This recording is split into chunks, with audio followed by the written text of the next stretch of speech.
They say some nights, when the Mongolian winter bites deepest, a building materializes from the swirling snow, a grand, ornate embassy, standing where moments before there was only an empty plot.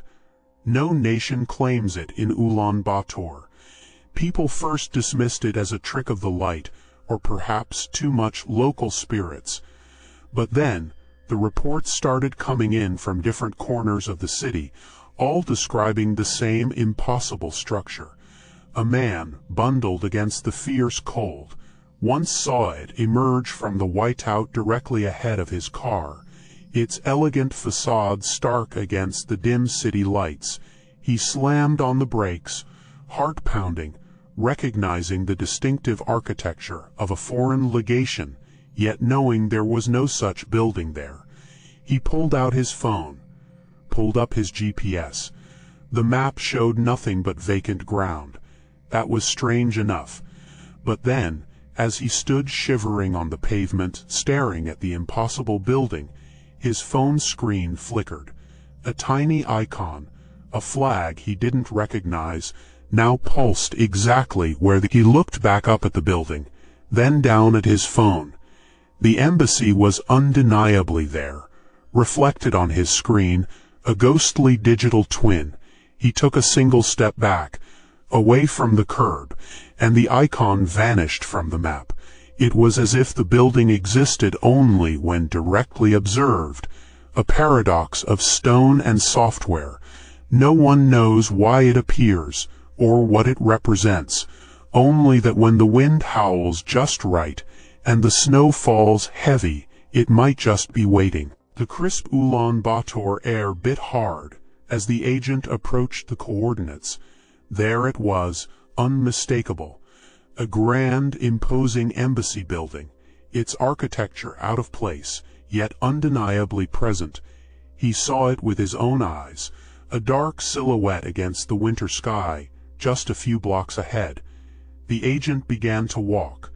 At first it felt like any other street, a cold trek through the city, but the blocks melted away beneath his boots, and still the embassy remained exactly the same distance, unmoving. A trick of the eye, perhaps. He sped up his pace, then broke into a jog. He ran, pushing through the biting wind, his breath fogging in ragged clouds. Sweat beaded on his brow despite the freezing temperatures. He ran until his legs burned, until his lungs ached. But the ornate facade, the silent, empty windows, they never drew closer. The impossible building just stayed there, fixed in place, mocking his every desperate stride. He checked his GPS. The marker was right on top of the building. Yet he stood here. The street around him began to warp, subtly at first. The lampposts seemed to stretch, their light shivering. The few cars parked along the curb elongating, as if seen through rippling water. The entire street was pulling itself apart, yet the embassy remained perfectly still, a perfect, unapproachable monolith. A new unsettling observation. The air itself seemed thicker now, pressing against him. After nights of careful observation, the agent finally found a way in.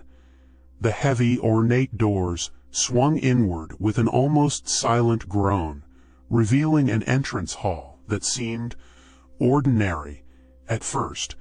But the moment the agent stepped across the threshold, a chill that had nothing to do with the freezing Ulaanbaatar air swept through the space. The doors sealed shut behind with a soft, resonant thud, echoing strangely, as if through a vast, empty chamber. What confronted the agent then was a vast, cavernous expanse. The building's exterior suggested a modest three-story structure, yet inside, the entrance hall alone stretched upwards into an impossible gloom, its ceiling lost somewhere far above in the inky blackness.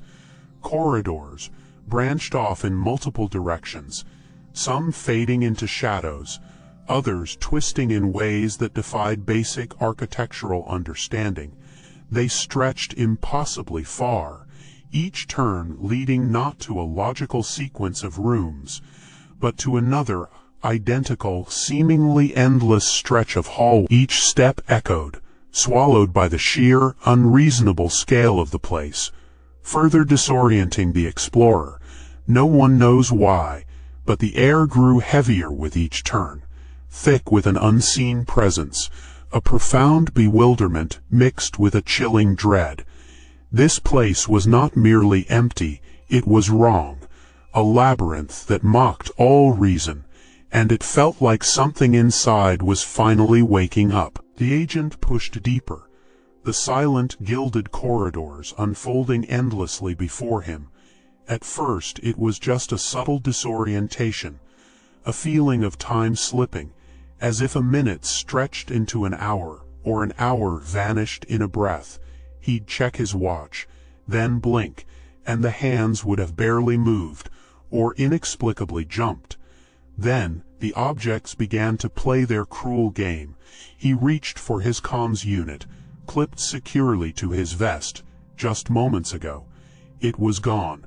A cold dread seeped into him, chilling him far more than the embassy's perpetual gloom. He frantically patted his pockets, his belt. Nothing. Just as his heart pounded against his ribs, he turned a corner into a vast empty ballroom. And there, on a grand piano covered in dust sheets, sat his comms unit. Not just misplaced, but seemingly placed. The discovery should have terrified him enough.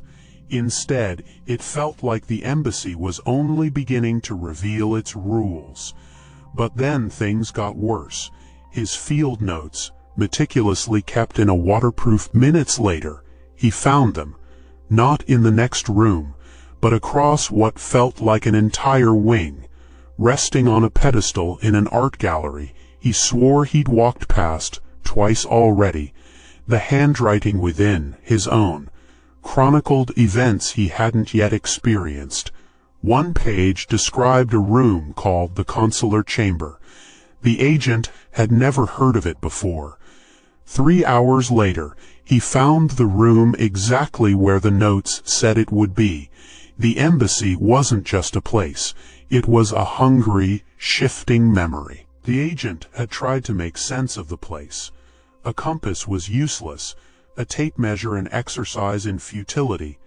Mapping, though, mapping was different. The agent believed a logical pattern, a true layout, had to exist somewhere within its impossible walls. So they began to chart, room by room, corridor by corridor, sketching frantically on a worn pad.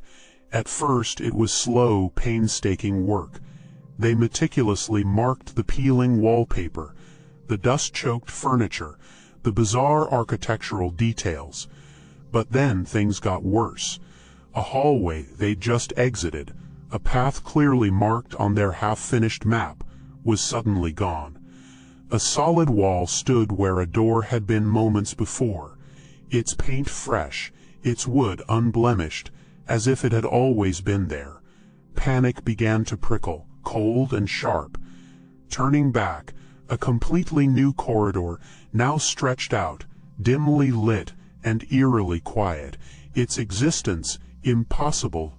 Just moments before, every attempt to log a room, to fix its position. The embassy wasn't merely impossible, it was a living puzzle, actively erasing its past and rewriting its future with each stroke of the agent's pen.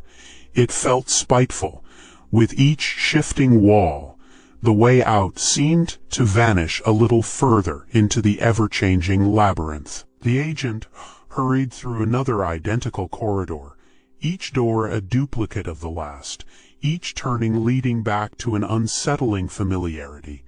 He tried every path, every archway, yet the exit remained an elusive phantom.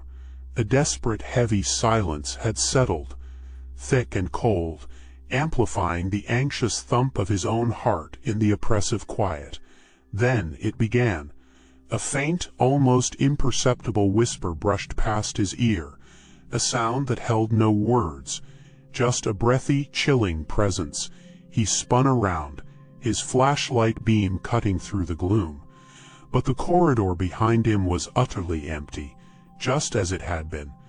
But then it came again, not from behind, but from within the very stone of the walls. A low, guttural murmur, then a high-pitched metallic hiss, echoing as if in a vast, impossible chamber. Yet the corridor was narrow, claustrophobically close. The sounds twisted and jumped, appearing to emanate from his left, then his right, then abruptly from above him, even though there was only a... He clutched his head, trying desperately to make sense of the rising cacophony, but every sound was a lie, a cruel distortion. It wasn't just sounds anymore. It was the space itself speaking in tongues, mocking his every desperate move. The embassy wasn't just hiding an exit. Between the whispers, he finally distinguished actual words. Several voices repeated the same sentence. "We never reached the ambassador." It was actively hunting his sanity, one impossible, echoing lie at a time. The silence had been a cruel gift.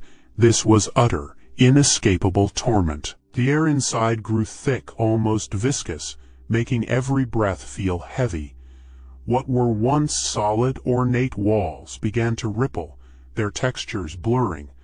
Colors bled from their frames, shimmering across the marble and wood like oil on water, twisting every beam of light into a strange, fractured spectrum. The grand chandeliers overhead didn't just glow, they pulsed, casting dancing, broken shadows that stretched and shrank without reason. It was like standing in a funhouse mirror. But the distortion wasn't just for amusement.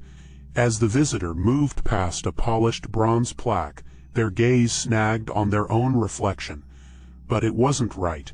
The image was fractured, as if seen through shattered glass, yet unnervingly clear. A phantom limb, a third arm perhaps, seemed to sprout from their side, then vanish. Their face, moments later, became a blur of features, losing definition, losing themselves. Dread coiled tighter than ever before. How could a reflection lie so profoundly? It showed things that simply weren't there, and then erased what was. The embassy. A deep, cold unease settled in, making the visitor question every detail of their own body. What else could the embassy alter? What else could it take away, or worse, add? The shimmering intensified, and then the reflections began to move independently, each fragment telling a different horrifying story. One reflection wasn't a distorted version of himself. It was someone else entirely, dressed in unfamiliar diplomatic clothing, staring back with silent recognition. The agent stumbled through the echoing halls, a chilling unfamiliarity creeping into his mind with every step. He found himself pausing, clutching at fragments of thought that slipped away like smoke through his fingers. His mission, his orders, even the face of the contact he was supposed to meet, they felt distant. Like a dream barely remembered. Was he even supposed to be here? A creeping dread whispered that his name, the one he'd carried his entire life, might not be his own at all. He tried to recall simple facts, his hometown, his family, the path that led him to this forgotten place, but found only shifting, blurred images, sometimes dissolving into complete blankness. Then, a completely foreign memory would surface, vivid and real, of places he'd never seen, lives he hadn't lived, filling his mind with a disorienting sense of déjà vu. For a moment, he thought memory loss was the worst thing the embassy could do. He was wrong.